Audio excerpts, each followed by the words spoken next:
Welcome back to Microsoft talk your on YouTube channel. I am Himanshi once again with you. और आज मैं आपके साथ डिस्कस करने वाली हूँ packaging of DNA into chromosome, यानी कि जो हमारा डीएनए है वो कैसे किसी भी क्रोमोसोम में पैक होता है। ठीक है, जो क्रोमोसोम होता है वो क्या होता है, इस शेप में होता है। ठीक है, एक एक्स शेप में होता है।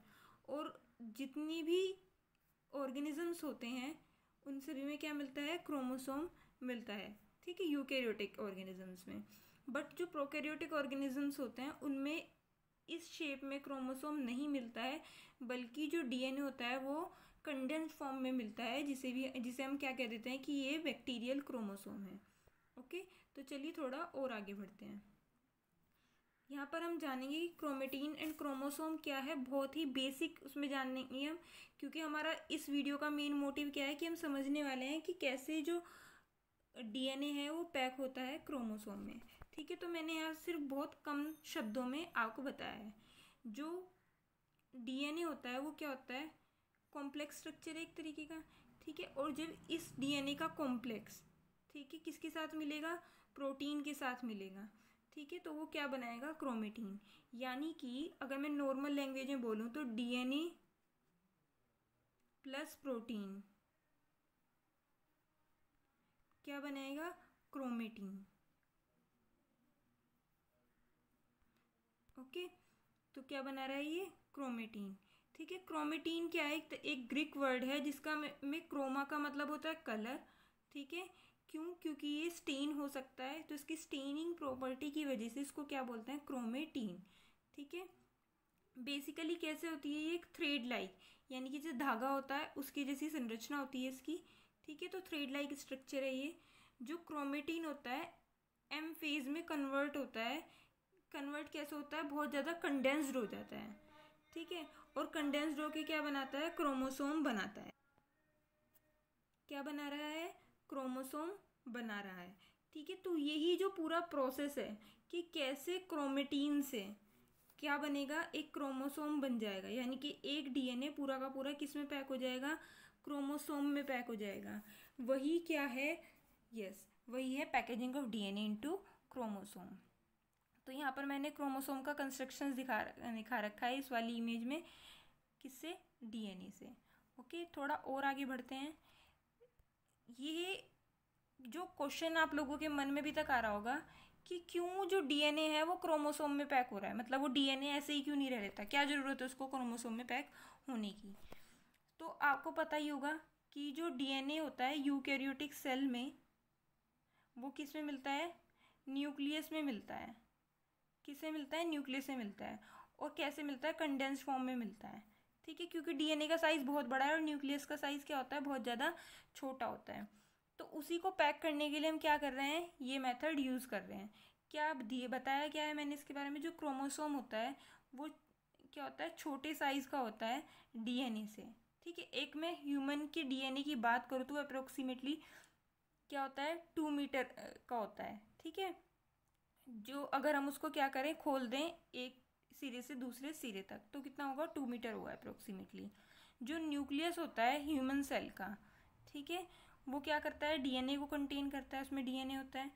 ठीक है, जिसका जो डायमीटर होता है वो कितना होता है, 6 माइक्रोमीटर इन डायमीटर होता है। सो इसके ये फिट की स्पेलिंग यहाँ पर गलत है। To fit DNA molecule into its chromosome, यानी कि जो डीएनए के मॉलिक्यूल को किसमें, क्रोमोसोम में फिट करने के लिए हमें हाईली ऑर्गेनाइज सिस्टम की नीड होगी। क्योंकि जब इतना बड़ा जो हमारा डीएनए है उसको कहाँ पे लाना है, सोचिए, इतने 2 मीटर की चीज़ को हमें कहाँ पे पैक करना है, 6 माइक्रोमीटर की उसमें पैक करना है। 6 माइक्रोमीटर मतलब कितना होगा, 6 × 10⁻⁻⁶मीटर। ओके, तो इतने बड़े साइज़ को हमें किस में पैक करना है, इतने बड़े साइज़ में हमें किसको पैक करना है, 2 मीटर को पैक करना है। तो सोचिए कितना ज़्यादा डिफ़िकल्टी एक टास्क होने वाला है। तो चलिए थोड़ा और आगे बढ़ते हैं। इसमें जो चीज़ की हमें रिक्वायरमेंट होगी तो वो सबसे पहली चीज़ क्या होगी, प्रोटीन होगा। प्रोटीन कौन सा, ठीक है, जो प्रोटीन बाइंड करते हैं किसमें, डीएनए से। ठीक है, इनटू क्रोमोसोम, मतलब वो प्रोटीन जो क्या कर रहे हैं, डीएनए को बाइंड कर रहा है, और वो किस में बाइंड हो रहा है फिर? क्रोमोसोम में, ठीक है। या फिर हम कहें कि डीएनए को क्रोमोसोम से बाइंड करने वाले प्रोटीन हैं, वो क्या होते हैं? 2 टाइप के होते हैं। कितने टाइप के होते हैं? 2 टाइप के होते हैं, histone and non histone protein, ठीक है। हिस्टोन प्रोटीन्स भी क्या है? फर्दर 2 टाइप के हैं, रेप्लिकेशन डिपेंडेंट और रेप्लिकेशन इंडिपेंडेंट हिस्टोन प्रोटीन्स। बहुत इंपॉर्टेंट है, इस वाले टॉपिक को आप बहुत ध्यान से सुनिए। कितने टाइप के हैं? Replication dependent and replication independent. अब रेप्लिकेशन डिपेंडेंट हिस्टोन प्रोटीन्स कौन से होते हैं? H1, H2A, H2B, H3 and H4। ये कब सिंथेसाइज हो रहे हैं? जब सेल साइकिल का S फेज आता है, तब ये प्रोटीन सिंथेसाइज होंगे। दूसरे होंगे रेप्लिकेशन इंडिपेंडेंट प्रोटीन। ये रेप्लिकेशन इंडिपेंडेंट प्रोटीन है, ये पूरे सेल साइकिल के दौरान क्या होते हैं? सिंथेसाइज होते हैं, लेकिन स्पेशली एस फेज में ये ज़्यादा सिंथेसाइज होते हैं, ठीक है। एस फेज कौन सा? जब सेल साइकिल होता है, सेल डिवीज़न होता है, उस टाइम पे। नेक्स्ट आता है लेवल ऑफ ऑर्गेनाइजेशन, यानी कि जो जो लेवल हैं ऑर्गेनाइजेशन के, किसमें? यूकैरियोटिक क्रोमोसोम में। प्रोकैरियोटिक के केस में मैं आपको पहले ही बता चुकी हूँ कि प्रोकैरियोटिक के केस में क्रोमोसोम एक एक्स शेप नहीं लेता है, बस क्या होता है, क्योंकि ये बैक्टीरियल सेल होती है, उसमें जो डीएनए होता है वो ऐसे ही कंडेंस्ड फॉर्म में मिलता है, तो उसके लिए उन्हें नीड नहीं होती है क्रोमोसोम बनाने की, एक्स शेप का क्रोमोसोम बनाने की, ठीक है। वो जो कंडेंस्ड डीएनए होता है उसे हम क्या कह देते हैं? क्रोमोसोम कह देते हैं बैक्टीरिया में, या प्रोकैरियोटिक सेल हम बोलें तो लेवल ऑफ ऑर्गेनाइजेशन की मैं बात करूँ तो डीएनए का जो हेलिक्स होता है, इसे तो हम सभी जानते हैं। इसका जो डायमीटर होता है वो कितना होता है? इसका डायमीटर होता है 2 नैनोमीटर। मैं डीएनए का स्ट्रक्चर बहुत अच्छे से बता चुकी हूँ आप लोगों को, अगर आप देखना चाहें तो वापस से वो वीडियो देख सकते हैं। इसके बाद क्या होगा? जो डीएनए होगा वो हिस्टोन प्रोटीन के अराउंड क्या होगा? रैप होगा, और अब इसका जो डायमीटर हो जाएगा वो कितना हो जाएगा? इसका जो डायमीटर हो जाएगा वो कितना हो जाएगा? 11 नैनोमीटर। नेक्स्ट, जो ये न्यूक्लिक एसिड, यानी कि हमारे पास अभी हिस्टोन मिला है और डीएनए मिला है, तो ये मिलके क्या बनाएगा? न्यूक्लियोसोम बनाएगा। क्या बनाएगा? न्यूक्लियोसोम। ये जो न्यूक्लियोसोम है ये और ज़्यादा कोइल्ड होगा, मतलब ये और ज़्यादा कोइल्ड होगा। ये देखिए, इतने से पार्ट को यहाँ दिखाया गया है, क्योंकि ये और ज़्यादा कोइल्ड होगा, और क्या बनाएगा? क्रोमेटीन फाइबर बनाएगा। क्या बना रहा है? Chromatin fibre. और अब इसका जो डायमीटर होगा वो कितना होगा? 30 नैनोमीटर। ओके। नेक्स्ट, ये फर्दर और ज़्यादा कंडेंस्ड होगा और क्या बनाएगा? क्रोमेटीन बनाएगा। और क्रोमेटीन ये कितना होगा? इसका साइज 300 नैनोमीटर। और उसके बाद क्रोमोसोम बनाएगा, जो कि कितना होगा? 700 नैनोमीटर अप्रोक्स। ओके, तो ये क्या हुआ? हमारे इसके लेवल ऑफ ऑर्गेनाइजेशन हो गए, जिसको हम क्या करेंगे? थोड़ा और डिटेल में पढ़ेंगे, ठीक है। सबसे पहले आता है न्यूक्लियोसोम, यानी कि जो पहले वाला था। अभी डीएनए को किस में बदलना है? न्यूक्लियोसोम, यानी कि इसको बोल सकते हैं 11 NM का जो स्ट्रक्चर बनना है। ओके, ये देखिए यहाँ वाला, ओके, ये बनाएंगे हम। तो चलिए इसके बारे में देखते हैं। जो आर कोरनबर्ग थे, उन्होंने क्या कहा था कि जो न्यूक्लियोसोम होता है वो क्या होता है? बेसिक यूनिट होता है क्रोमोसोम की, ठीक है। बहुत सिंपली अगर मैं बताऊं तो ये हिस्टोन प्रोटीन, ये हिस्टोन प्रोटीन, ये हिस्टोन प्रोटीन, और इसमें जो डीएनए कोइल रहता है हो जाता है, फिर ये मिलकर के क्या बनाते हैं? न्यूक्लियोसोम बनाते हैं, ठीक है। जो डीएनए मिलता है बीच में, इन लोगों को लिंक करने का काम करता है, इसको हम क्या कहते हैं? Linker DNA. क्या कहते हैं? Linker DNA. ओके, तो वापस से अपने पॉइंट पर आते हैं। जो न्यूक्लियोसोम्स होते हैं वो हिस्टोन ऑक्टामर को कैरी करते हैं, और जो कि किसके बने होते हैं? 2 copies of H2A, H2B, H3 and H4 की बने होते हैं। और इनको जो एक तरीके से कहें कि पूरा बाइंड करने का काम करता है, वो कौन होता है? H1, यानी कि हिस्टोन 1 होता है। कैसे अरेंज होते हैं? जैसे कि ये आप जो अंदर वाले देख रहे हैं, क्योंकि ये पूरा एक ऑक्टामर बनाता है, 3D स्ट्रक्चर होता है पूरा का पूरा, ठीक है। तो क्या होगा? H2B, ठीक है, H3, H2A, और क्या होगा H4। ये सब क्या होते हैं, अरेंज रहते हैं। और ये देखिए ये क्या होता है ना, ये यहाँ पर एक है, यहाँ पर एक है, यहाँ पर एक है। देखिए यहाँ पर एक है, यहाँ पर एक है, यहाँ पर एक है, यहाँ पर, फिर इसके पीछे एक है, इसके पीछे एक है, इसके पीछे भी एक है, और इसके पीछे भी एक है। तो ऐसे करके हर किसी की क्या होते हैं यहाँ पर डबलिंग होती है, यानी कि ये जो है ये 2x में मिलेंगे, कि दो गुना दुगने होते हैं। ठीक है, और एक कैसे बनाते हैं, 3D स्ट्रक्चर बनाते हैं। ठीक है, तो यहाँ पर क्या किया हुआ मैंने दिखाया हुआ है कि जो DNA है वो रैप्ड है हिस्टोन प्रोटीन के अराउंड। ओके, नेक्स्ट बढ़ते हैं। जो स्ट्रक्चर आता है वो होता है 30 nm फाइबर का स्ट्रक्चर। इसमें क्या होता है, जो न्यूक्लियोसोम होते हैं, न्यूक्लियोसोम मैं आपको बता चुकी हूँ, DNA प्लस हिस्टोन प्रोटीन, जो स्ट्रक्चर हमें इससे पहले वाले इसमें मिली है, ये क्या है, न्यूक्लियोसोम है। ओके, तो जो न्यूक्लियोसोम होगा वो क्या होगा, कोइल होगा हेलिकल एरे में। ठीक है, हेलिकल तरीके से, हेलिकल मतलब इस तरीके से। ठीक है, टू कंस्टिट्यूट द फाइबर, जिससे क्या बनेगा, एक फाइबर लाइक स्ट्रक्चर बन जाएगी ऑफ डायमीटर 30 nm। इसकी डायमीटर कितनी होगी, अप्रोक्सीमेटली 30 नैनोमीटर होगी। ठीक है, which has 6 nucleotide for every turn.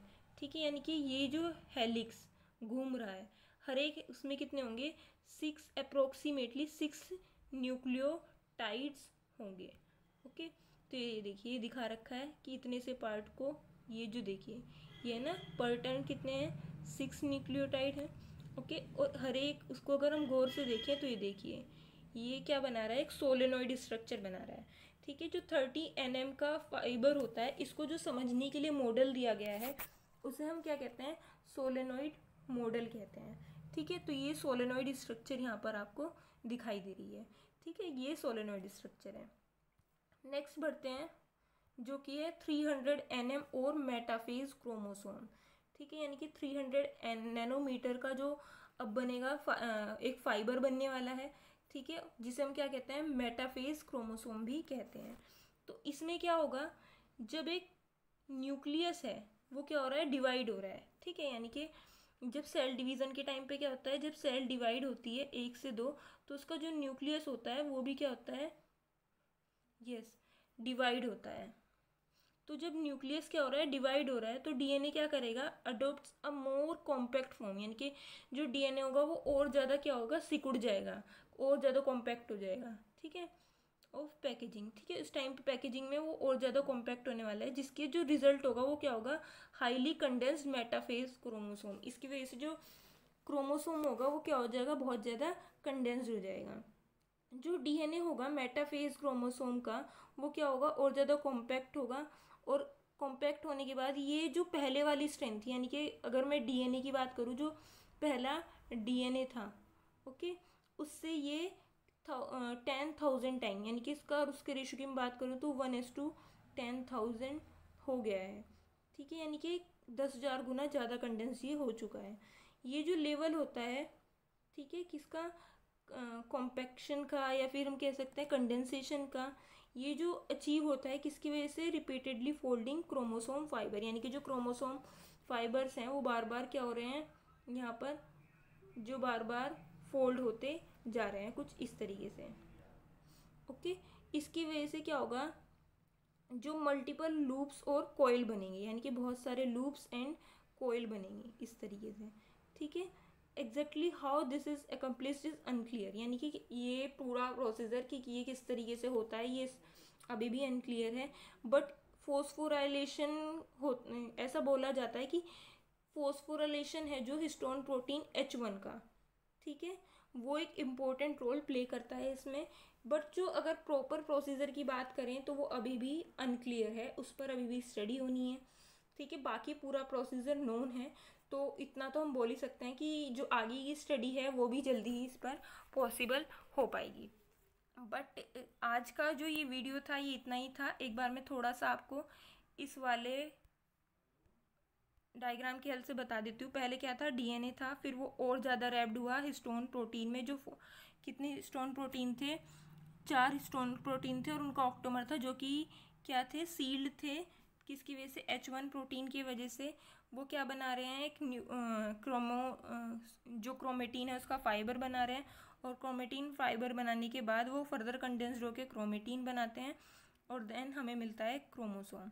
ठीक है, अगर मैं इस इमेज को उल्टा बताना शुरू करूं तो ये क्रोमोसोम है, क्रोमोसोम के छोटे से भाग में क्या मिल रहा है, क्रोमेटीन मिल रहा है, और क्रोमेटीन के भी एक छोटे से भाग में क्या मिल रहा है, हमें क्रोमेटीन फाइबर मिलता है। क्रोमेटीन फाइबर के भी छोटे से पार्ट में हमें क्या मिल रहा है यहाँ पर देखने के लिए, हिस्टोन प्रोटीन के अराउंड जो डीएनए पैक्ड है वो मिल रहा है, और इसमें जो ये डीएनए है यही क्या है, हमारा जेनेटिक मटेरियल होता है, जो किसको कैरी करता है, जीन्स को भी कैरी करता है।